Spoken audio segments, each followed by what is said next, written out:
জয়গুরু।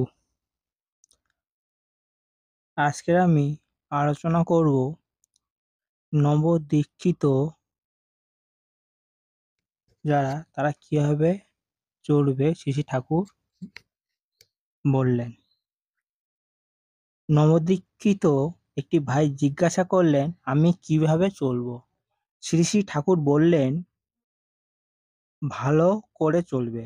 এই তিনটে উপাদান আছে। একটা হলো যজন, অর্থাৎ জপ, ধ্যান ইত্যাদি বিধান যা দীক্ষার সময় পেয়েছ, তার নিত্য নিয়মিতভাবে নিজে অনুশীলন করা। আর একটা হলো যাজন, অর্থাৎ পরিবেশকে ইষ্টিচরণে প্রবুদ্ধ করে তোলা।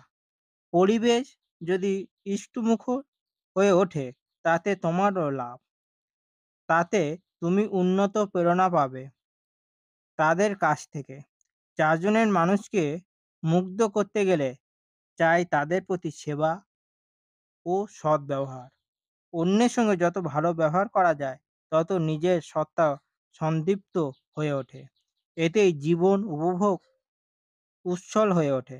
এর সঙ্গে আসে ইষ্টভীতি। রোজ নিজে অন্নজল গ্রহণ করার আগে যথাশক্তি ইষ্টকে নিবেদন করা। এমনতর করার ভিতর দিয়ে ইষ্টের উপর টান বাড়ে। ইষ্ট টান যত বাড়ে, ততই প্রবৃত্তির টান সুনিয়ন্ত্রিত ও সত্তাসঙ্গত হয়ে ওঠে।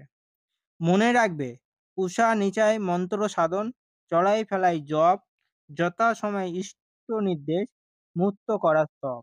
জানবে, তোমার জীবন তোমার ইষ্টের ইচ্ছা পূরণ করবার জন্য, তার মনোমতন করে গড়ে তোলার মধ্যে আছে তোমার জীবনের সার্থকতা।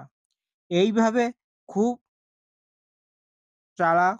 অতটুকু অনুসরণ নিয়ে যদি চলতে পারো, অচ্যুত অনুরাগ নিয়ে, কোথাও দিয়ে যে কি হবে বলা যায় না। আলোচনা প্রসঙ্গ ১০ম খণ্ডের ৬৩ পৃষ্ঠা।